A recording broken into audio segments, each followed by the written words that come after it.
राजा शेर जंगल में सालों से एक गुफा में रहता आया था।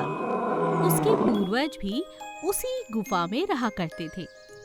एक दिन तेज तूफान और भूकंप के झटके आए और उसके अंदर पूरी गुफा टूटकर बिखर गई। जैसे तैसे राजा ने अपने परिवार के साथ किसी पेड़ के नीचे शरण ली। सुबह होने पर जब बाकी जानवरों की हालचाल पूछने के लिए राजा शेर और उनकी पत्नी निकले, तो उन्होंने पाया कि बहुत से जानवरों के घर, पेड़ पौधे टूट चुके हैं। लेकिन जब बाकी जानवरों को इस बात का पता चला कि उनके राजा शेर भी अब बेघर हो चुके हैं, तब उन्हें इस बात की बहुत चिंता होने लगी। राजा शेर ने अपनी प्रजा से कहा, कल रात के भूकंप के कारण पूरा जंगल तहस नहस हो गया। मैं देख पा रहा हूँ दूर दूर तक बहुत से बड़े बड़े पेड़ तक टूट गए, जो बरसों से हमारा साथ देते आ रहे थे। हमें बहुत दुख है, मगर अब हमें इस दुख से उभरना है। उसके लिए हमें एक दूसरे की मदद करनी होगी। हर कोई अपने पड़ोसी के साथ कुछ दिन गुजार सकता है और धीरे धीरे अपना नया घर बना सकता है। राजा ने अपनी बात पूरी ही की थी कि अचानक से एक चूहा बोल पड़ा, मगर महाराज, आपकी गुफा भी टूट चुकी है। आपको अपने घर में कहाँ रखें? हम सबके घर तो बहुत छोटे हैं और आप हमारे महाराजा हैं। हमें बहुत दुख है, अब हम क्या करें? चूहे की बात सुनकर मुर्गी ने कहा, महाराज, चूहा बिल्कुल ठीक कह रहा है। हमारे छोटे छोटे घर में आप जैसे महाराज कैसे रह सकते हैं? राजा अपनी प्रजा से खुश होकर कहता है, आप लोगों को मेरी इतनी चिंता है, यह सोचकर ही मैं बहुत प्रसन्न हूँ। कोई बात नहीं, आजकल तो ज़माना बदल गया है। मैंने देखा है आसपास के मेरे मित्र जंगल में तो रहते हैं, मगर राजा होने के कारण अब वो गुफा में नहीं, लकड़ी का घर बनाकर रहते हैं। मगर अफसोस, मुझे तो लकड़ी का घर बनाना नहीं आता। मुर्गी तब कहती है, महाराज, मुझे आता है। आप आज्ञा दें, हम सब मिलकर आपके लिए सुंदर सा लकड़ी का घर बना देते हैं। ठीक है मुर्गी, तुम अध्यक्षता करो और हमारे लिए सुंदर सा लकड़ी का महल तैयार करो। मुर्गी एक बहुत अच्छी कारीगर थी। उसने सभी पशु पक्षियों को अपने साथ शामिल कर लिया और कुछ ही दिनों में राजा के लिए खूबसूरत लकड़ी का घर बना डाला। राजा शेर उस घर में जाकर बहुत खुश था। उसने कहा, अरे वाह, इसीलिए कहते हैं हर आपदा के बाद कोई ना कोई खुशी जरूर मिलती है। हर मुसीबत के आगे नया रास्ता निकल ही जाता है। हमारी प्यारी मुर्गी बहन ने इतना सुंदर खूबसूरत घर बनाकर हमें बहुत खुश किया। आज से मैं यहीं रहूंगा। आप लोग भी अपने नए घरों में जल्दी रहना शुरू कर दें और भगवान की आराधना करें कि दोबारा हमारे जंगल में इस तरह की आपदा कभी ना आए। सभी लोग अपने अपने घर पहुंच जाते हैं और खुशी खुशी अपने घरों में रहने लगते हैं। जंगल में रहने वाली काली भैंस, जिसे सब शालू कहा करते थे, बहुत खूंखार थी। उसे हर समय बहुत गुस्सा आया रहता था और चलते फिरते हर किसी जानवर को ठोकर से गिरा दिया करती थी। उसे लोगों को चोट पहुंचाने में बहुत मजा आता था। हाँ, कैसे चल रहे हो? हटो यहाँ मेरे रास्ते से। भैंस का ये गुस्सा देखकर जंगल के जानवर इधर उधर भागने लगते थे। मगर वहीं दूसरी तरफ जंगल में एक बहुत प्यारी गैया रहा करती थी। उस गाय का नाम था ममता। जैसा नाम वैसा ही व्यवहार। ममता बहुत प्यारी थी, हर किसी को प्यार मोहब्बत और ममता दिया करती थी। जंगल में जब भी किसी जानवर को चोट लगती तो वो ममता के पास पहुंच जाया करता था। एक दिन काली भैंस ने एक छोटे से बंदर को लात मार दी। बंदर बुरी तरह से घायल हो गया और रोता रोता ममता गैया के पास।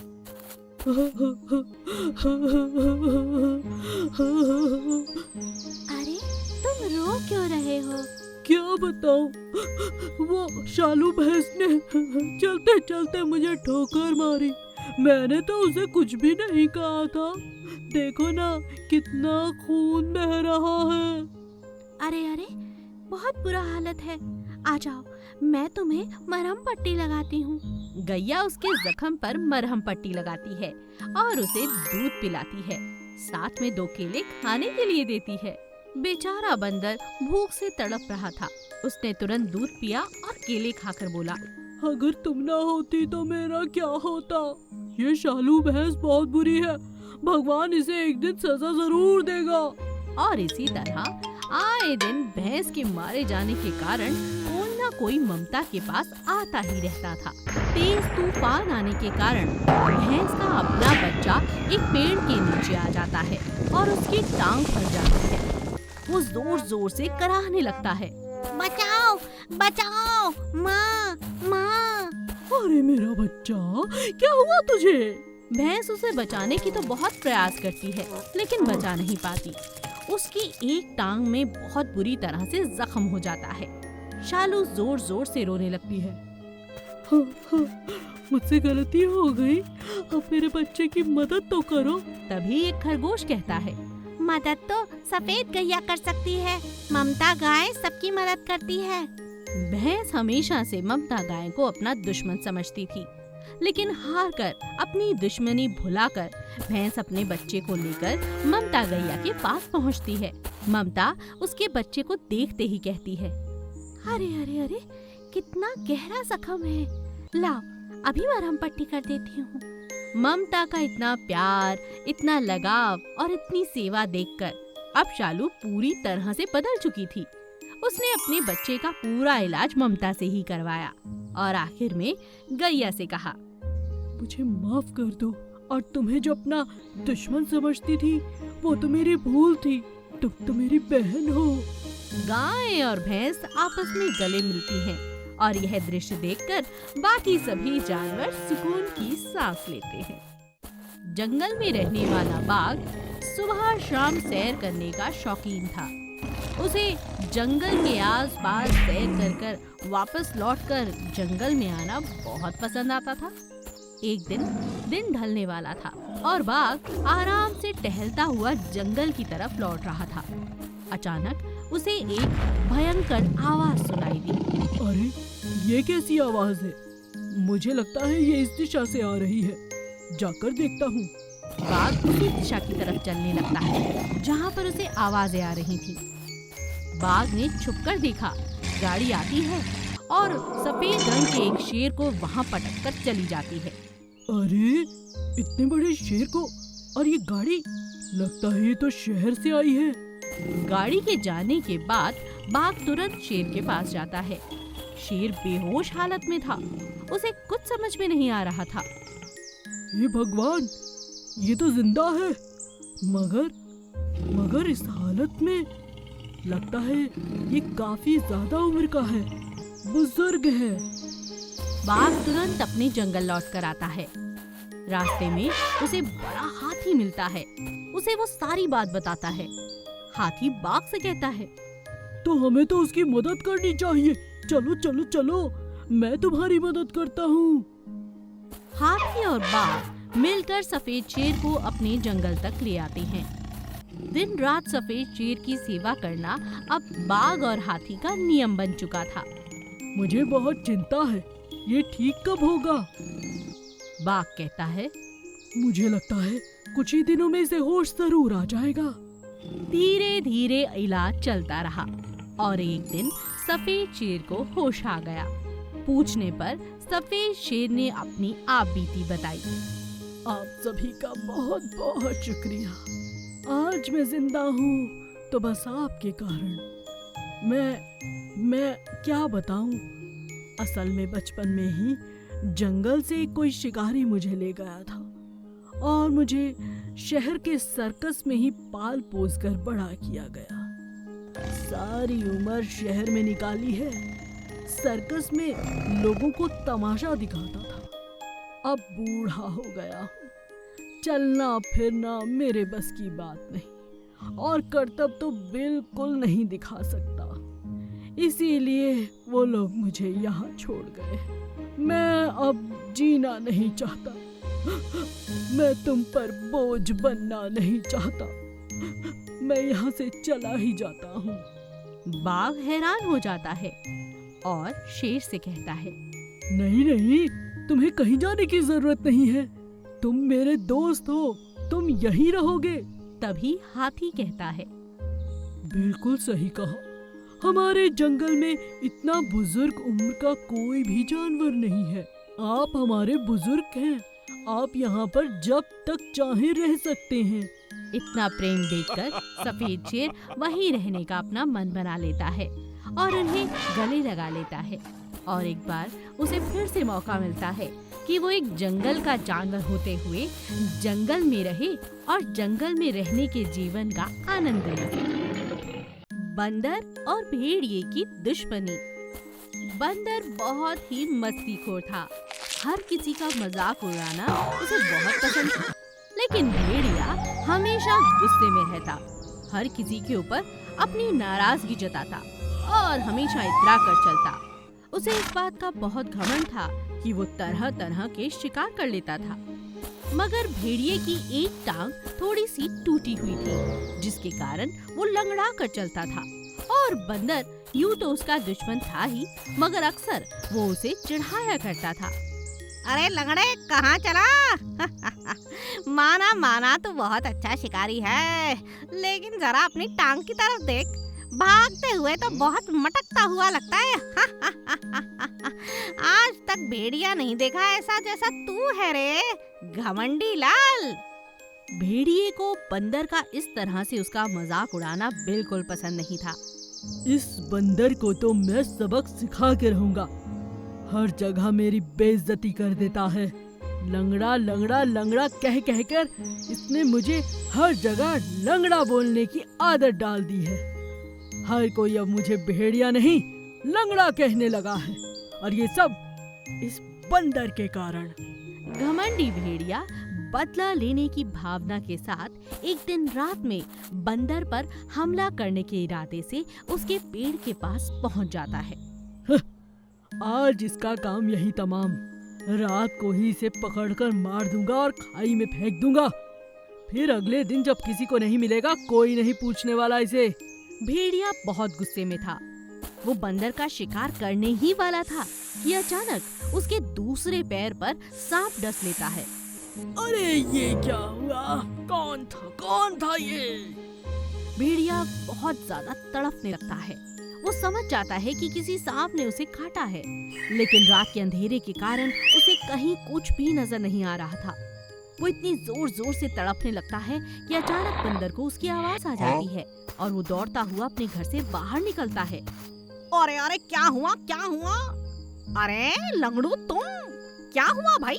दूसरी टांग लेकर बैठे हो? मुझे अरे भाई बंदर, मुझे सांप ने काट लिया है। बचाओ बचाओ। अरे अरे, घबराओ नहीं, रुको रुको, मैं कुछ करता हूँ। बंदर के पिता बहुत माने हुए वैद्य थे। उसे सांप के कटे की दवा के बारे में पता था। वो अपने घर से दवा लेकर आता है, एक सुई भेड़िए को लगाता है और दवा पट्टी कर देता है। थोड़ी ही देर में भेड़िए को अच्छा महसूस होता है। तब बंदर कहता है, कैसा लग रहा है? बच गए कि नहीं? पानी लाऊं, चाय लाऊं, कॉफी लाऊं? क्या लोगे बोलो? भेड़िए को अपनी करतूत पर बहुत शर्म आती है। भेड़िया बड़े दिल से धन्यवाद करते हुए कहता है, यार बंदर, तुम तो बहुत अच्छे हो। मैं तो गुस्से में तुम्हारे साथ कुछ गलत करने आ रहा था। मुझे माफ कर दो, मगर एक वादा करो। हाँ हाँ, बोलो। तुम मुझे लंगड़ा नहीं कहोगे, मुझे बिल्कुल पसंद नहीं। अरे अरे अरे, इतनी सी बात। मस्ती मजाक करना तो बंदरों की आदत होती है दोस्त। अगर तुम्हें पसंद नहीं तो कभी नहीं कहूँगा। मेरा मकसद तुम्हारा दिल दुखाना कभी भी नहीं था। चलो आओ, अंदर चलो, बैठकर मजे से चाय पियेंगे। और इस तरह दोनों की शत्रुता खत्म हो जाती है और दोनों अच्छे मित्र बन जाते हैं। चतुर भाई। राम और श्याम की शादी हो चुकी थी। दोनों भाई एक ही घर में रहते थे, लेकिन आए दिन उनकी पत्नियां आपस में बहुत ज्यादा झगड़ा करती थीं। एक दिन राम की पत्नी ने श्याम की पत्नी से कहा, हाँ, मेरा पति बड़ा है, घर का मुखिया वही है, जो वो कहेगा वही होगा। श्याम की पत्नी ये बात सुन नहीं पाती और उसे जवाब देते हुए कहती है, देखो दीदी, बहुत हुआ, ये इस तरह से रोब मारना बंद करो। हम छोटे हैं तो क्या हुआ, बराबर की कमाई करता है मेरा पति। इस घर पर मेरा भी उतना ही अधिकार है जितना तुम्हारा, समझ गई? और अगर मुझे ज्यादा परेशान किया तो पुलिस बुला लूंगी। इस तरह की लड़ाइयाँ हर रोज होती रहती थीं। अब दोनों भाइयों में भी मनमुटाव रहने लगा। तो एक दिन राम सरपंच के पास जाता है और सरपंच से कहता है, सरपंच जी, मेरे घर का माहौल दिन प्रतिदिन बिगड़ता जा रहा है। हम दोनों की पत्नी आपस में खुशी खुशी रहने को तैयार ही नहीं। हम दोनों भाई साथ रहना तो चाहते हैं, मगर आप समझ रहे हैं ना। सरपंच अगले ही दिन उसके भाई श्याम से मिलता है और पूछता है, क्यों भाई श्याम, तुम्हारा इस बारे में क्या कहना है? कल मेरी मुलाकात राम से हुई, वो काफी परेशान था, तुम क्या कहते हो? अरे वो राम की बातों में मत आइए आप, बहुत चालाक है मेरा बड़ा भाई। मुझे कहना तो नहीं चाहिए, लेकिन बता रहा हूँ, वो बहुत कमीना है। उसके मन में लोभ है, ईर्ष्या है। सरपंच समझ जाता है कि दोनों भाई एक साथ रहना नहीं चाहते और छोटा भाई बहुत ज्यादा चतुर भी है। सरपंच उनके घर जाता है और उनके घर का बंटवारा कर देता है, लेकिन उनके घर में बस एक ही गाय थी। सरपंच को समझ नहीं आता कि वो एक गाय का बंटवारा कैसे करे। इतने में श्याम बोलता है, अरे सरपंच जी, इसमें क्या बड़ी बात है, एक ही घर की बात है ना। आगे का हिस्सा बड़े भैया का और पीछे का हिस्सा मेरा, बोलिए ठीक है ना? चतुर भाई के ऐसा कहने पर राम हामी भर देता है और दोनों खुशी खुशी अपने अपने हिस्से में रहने लगते हैं। श्याम गैया का दूध निकालता है और दूध, घी और दही खाता है। यह देखकर राम हैरान रह जाता है। राम को ये बात अच्छी नहीं लगती, लेकिन राम समझ नहीं पाता कि आखिर वो ऐसा क्या करे कि वो अपने भाई को सबक सिखा सके। राम की पत्नी बहुत समझदार थी। अगले दिन वो गाय को चारा ही नहीं डालती। शाम हो जाती है। उसकी देवरानी बहुत देर तक दूध निकालने की कोशिश करती है, लेकिन दूध ही नहीं देती है गाय। हाय राम, आज तो गैया दूध ही नहीं दे रही। अजी सुनते हो? क्या हुआ, इतना चिल्ला क्यों रही हो? आज तो गैया ने दूध ही नहीं दिया। लगता है बड़ी भाभी गैया को कुछ खिलाती नहीं। आगे का हिस्सा तो उनका है ना। तभी जेठानी बाहर आती है और देवरानी से कहती है, बिल्कुल ठीक कहा तुमने। इतनी चतुराई तुमने उस दिन दिखाई कि पिछला हिस्सा हमें दे दो। तो याद रखो, जब तक मेरी मर्जी नहीं होगी तब तक इसे मैं चारा देने वाली नहीं। तो फिर दूध कहाँ से देगी? अब श्याम और उसकी पत्नी को अपनी गलती का एहसास हो जाता है। दोनों जेठानी और राम से माफी मांगते हैं और इस तरह प्यार मोहब्बत के साथ एक बार फिर राम और श्याम की पत्नियां गले लग जाती हैं। राम और श्याम भी गले लग जाते हैं और फिर से एक बार सभी परिवार वाले एक साथ रहने लगते हैं। खरगोश का एक जोड़ा जंगल के बीचों बीच रहा करता था। उन्हें हमेशा अपने खाने के लिए बहुत दूर दूर तक यात्राएं करनी पड़ती थीं। एक दिन खरगोश ने अपनी पत्नी से कहा, अरे भाग्यवान, इतना ज्यादा भाग भाग कर जाते हैं, बहुत कम गाजर खा पाते हैं और लौटते हुए हाथों में तो कुछ रख नहीं पाते। जब तक घर लौटते हैं भूख फिर लगाती है। कोई और उपाय निकालना होगा। आप ठीक कहते हो जी, सालों से हम यही प्रक्रिया दोहरा रहे हैं। मैं तो कहती हूँ पास के जंगल में थोड़ी सी जमीन खाली पड़ी है हमारी, क्यों ना हम वहाँ पर गाजर उगानी शुरू कर दें। हमारी पसंद का भोजन हम खुद उगाएंगे। अरे वाह भाग्यवान, तुमने तो बहुत अच्छा उपाय निकाला है। कल से ही काम पर लग जाते हैं। खरगोश का जोड़ा दिन रात मेहनत करता है। अपनी बेकार पुरानी पड़ी हुई जमीन पर इतनी मेहनत करता है कि बहुत जल्द वहाँ पर बहुत सुंदर सुंदर गाजर लग जाती हैं। अब उन्हें रोज दूर दूर तक सफर करने की कोई जरूरत नहीं थी। देखा, मेहनत का फल वैसे ही मीठा होता है। और ये गाजरें, आहा, खाते ही आराम आ गया, मजा आ गया घर की गाजरें खाकर। आज तो मैंने इतनी सारी गाजरें तोड़ ली हैं खेतों से कि कल गाजर का हलवा बनाऊंगी और पूरे जंगल को खिलाऊंगी। दोनों पति पत्नी बहुत खुश थे। खरगोश का जोड़ा इतना खुश था कि हर किसी को अपने खेतों के बारे में बताता, उन्हें गाजर खिलाता और उन्हें भी प्रसन्न कर देता। लेकिन एक दिन जब दोनों अपने खेतों में पहुंचे तो देखा कि आसपास के जंगल के कुछ खरगोश उन्हीं के खेत में आकर अपना भोजन तलाश कर रहे हैं। हाय राम, ये क्या, सारी मेहनत मैं करूं और खा जाएं ये लोग, ये तो बहुत गलत बात है। तभी साथ खड़ा चूहा खरगोश से कहता है, अरे तो क्या हुआ, तुम भी तो यही करते थे सालों से। दूर दूर तक जाकर लोगों के खेतों से चुरा चुरा कर खाते थे, उनकी मेहनत खाकर घर लौट आते थे। आज तुम्हारी मेहनत कोई खा रहा है तो बहुत बुरा लग रहा है तुम्हें। चूहे की ये बात सुनकर खरगोश को अपनी गलती तो समझ में आ गई, लेकिन अब उसे एक उपाय चाहिए था। अरे बस बस ठीक है, मैं मान गया, लेकिन आप ये बताओ इस मुसीबत से निजात कैसे पाएं? तभी उसका दोस्त चूहा उसे एक उपाय बताता है। बहुत आसान है, मैं तुम्हारे लिए एक मिट्टी का खरगोश बना देता हूँ। उसे इस खेत के बीचों बीच रख दो, आसपास भी रख दो। मिट्टी के खरगोश को देखकर लोगों को लगेगा कि तुम इस खेत के मालिक हो और वो कभी नहीं आएंगे। हाँ, ये ठीक रहेगा। अब दोनों के दोनों खरगोश चूहे के साथ मिलकर बहुत सारे मिट्टी के खरगोश बनाते हैं और खेतों के चारों तरफ रख देते हैं।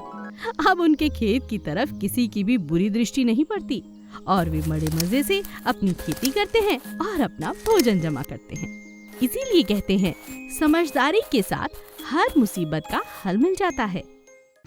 जंगल में एक बहुत खूंखार बाघिन थी जो हर समय अपने अत्याचार से सभी जंगली जानवरों को खूब परेशान किया करती थी। हर कोई यही चाहता था कि वो बाघिन किसी तरह इस जंगल से बाहर चली जाए, मगर बाघिन की शक्ति दिन प्रतिदिन बढ़ती ही जा रही थी और उसके गुस्से के कारण बहुत सारे पशु पक्षी अपनी जान खो बैठे थे। एक दिन गर्भवती होने के कारण अचानक बाघिन की तबीयत काफी खराब हो जाती है। वो इलाज के लिए दूसरे जंगल जाने की बहुत कोशिश करती है, मगर उसके शरीर में इतनी जान ही नहीं थी कि वो उठ पाती या फिर चलकर दूसरे जंगल जा पाती। वो आसपास लोगों की मदद पुकारने लगती है। अरे कोई है, मेरी मदद करो, अरे इस जंगल में कोई नहीं है क्या? इतनी देर में वहाँ पास से एक बकरी गुजर रही थी। बकरी ने बाघिन की तड़पती हुई आवाज सुनी तो उससे कहा, क्या हुआ बहन, परेशानी है क्या, मुझे बताओ। अरे तुम बकरी, अच्छा हुआ तुम आ गई। मैं माँ बनने वाली हूँ, कुछ ही पलों में मेरा बच्चा इस दुनिया में आ जाएगा, मगर मेरी तबीयत बिल्कुल अच्छी नहीं। मैं जानती हूँ बच्चा देने के बाद मैं जिंदा नहीं बचूंगी। मुझे बस यही चिंता है कि मेरे बच्चे का ख्याल कौन रखेगा। यह सोच सोचकर मेरी आत्मा को बहुत कष्ट पहुँचेगा। मैंने बहुत बुरे कर्म किए हैं, जंगल में बहुत सारे पशु पक्षियों को मारकर खा चुकी हूँ। शायद इसीलिए भगवान मुझे ये सजा दे रहा है। बकरी को बाघिन पर बहुत तरस आता है। वो कहती है, तुम चिंता मत करो, तुम बिल्कुल ठीक हो जाओगी। और हाँ, भगवान न करे अगर तुम्हें कुछ हुआ तो तुम्हारे बच्चे की जिम्मेदारी मेरी, मैं उसका ख्याल रखूंगी। अभी बकरी अपनी बात कह ही रही थी कि अचानक तुरंत बाघिन की तबीयत और ज्यादा खराब हो जाती है। बच्चा हो जाता है लेकिन बाघिन की मृत्यु हो जाती है। जंगल के सभी जानवर अफसोस प्रकट करने के लिए वहां पहुंच जाते हैं और तब बकरी सबसे कहती है, मैं आप सबको बताना चाहती हूँ कि मरने से पहले बहन बाघिन ने अपने बच्चे की जिम्मेदारी मुझे दी है। अभी बकरी ने अपनी बात कही थी कि अचानक सामने से हाथी कहता है, ये कैसे हो सकता है बकरी, तुम जानती नहीं है किसकी औलाद है। इसकी माँ ने मेरे बच्चे को खाया था, अब इसे कौन बचाएगा? मैं इसे जिंदा नहीं छोड़ूंगा। बस इसी तरह बाकी जंगल के जानवर भी बकरी पर नाराज होते हैं और उसे कहते हैं कि इस बच्चे को जंगल से बाहर फेंक देना चाहिए। लेकिन तभी वहाँ पर राजा शेर आ जाता है और सारी बात सुनने के बाद बकरी से कहता है, मैं बकरी की प्रशंसा करता हूँ कि उसने मरते हुए उस बाघिन को माफ किया और इतनी बड़ी जिम्मेदारी अपने कांधों पर ले ली। हम सबको उसकी मदद करनी चाहिए इस बच्चे को पाल पोस कर बड़ा करने में। राजा शेर की बात सबको समझ में आ जाती है। बकरी राजा शेर को धन्यवाद करती है और उस बच्चे को लेकर अपने घर चली आती है और उसका बहुत अच्छे से पालन पोषण करने लगती है। बेवकूफ पति। गंगा प्रसाद बहुत अच्छा इंसान था। उसके पास उसका एक गधा था जिसे वो अपनी जान से भी ज्यादा प्यार करता था। गंगा प्रसाद की नई नई शादी हुई थी। उसने अपनी पत्नी से कहा, अरे जरा सुनती हो, ये लो। गंगा प्रसाद के हाथ में एक बहुत सुंदर फूलों से बना हुआ गजरा था। उसकी पत्नी को लगता है वो गजरा उसके लिए है। वो कहती है, अरे ये क्या, तुम मेरे लिए गजरा लाए हो? अभी उसने ऐसा कहा ही था कि गंगा प्रसाद तुरंत कहता है, अरे ये तुम्हारे लिए नहीं है, ये तो मेरी गुड्डो के लिए है। गुड्डो? हाँ हाँ, वो देखो गुड्डो आंगन में जो खड़ी है। गधी को देखकर उसकी पत्नी हैरान रह जाती है। क्या तुम्हें अपनी गुड्डो से इतना प्यार है कि अपनी नई नवेली दुल्हन के सामने उसे गजरा न देकर आप गुड्डो को दे रहे हैं? बुरा मानो या भला मानो, सच तो यही है कि सबसे ज्यादा प्रेम तो मैं अपनी गुड्डो से करता हूँ। गंगा प्रसाद की पत्नी को ये बात बिल्कुल अच्छी नहीं लगती। गंगा प्रसाद खाना खाने से पहले अपनी गुड्डो को खाना खिलाता, नहाने से पहले उसे नहलाता और हर काम अपनी गुड्डो के लिए सबसे पहले किया करता था। यह सब देखकर उसकी पत्नी को बहुत जलन होती थी। गंगा प्रसाद एक समोसे का व्यापारी था। उसकी दुकान पर बहुत सारे समोसे बना करते थे जिन्हें अलग अलग जगह पहुंचाया जाता था।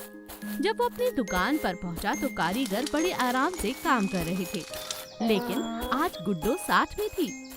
गुड्डो को वहाँ खड़ा हुआ देखकर सभी लोग गंगा प्रसाद का मजाक उड़ाने लगते हैं। अरे भाई, तुम अपनी गधी यहाँ क्यों ले आए हो? तभी गंगा प्रसाद कहता है, खबरदार अगर मेरी गुड्डो को किसी ने कुछ कहा, ये तो मुझे सबसे ज्यादा अजीज है। इतने में गुड्डो अपने पैरों से मिट्टी को खुरेदती है और इतनी जोर जोर से खुरेदने लगती है कि सारी मिट्टी जाकर समोसे पर चिपक जाती है। सारे समोसे खराब हो जाते हैं और वहाँ पर जो बावर्ची समोसे बना रहा था वो गंगा प्रसाद से कहता है, अरे वो सब तो ठीक है गंगा प्रसाद, जरा पीछे मुड़कर देखो, तुम्हारी इस गधी ने सारा माल खराब कर दिया है। अरे अपनी नई दवेली दुल्हन को घर छोड़कर आए हो, उसे कहीं घुमाते फिराते नहीं और सारा दिन इस गधी को ले लेकर पूरे गांव में घूमते हो। ये कोई समझदारी की बात हुई? अरे इस गधी को देखकर ही ग्राहक नहीं आएगा, तुम्हारा काम बंद पड़ जाएगा, मैं बता रहा हूँ तुम्हें। गंगा प्रसाद को अपनी गलती का एहसास होता है और वो कहता है, वो सब तो ठीक है, लेकिन मैं अपनी गुड्डो से बहुत प्यार करता हूँ यार। अरे तो ठीक है ना, आप उसे इतना चाहते हैं, घर पर चाहिए, लेकिन उसे ले लेकर इस तरह घूमना अच्छी बात नहीं है।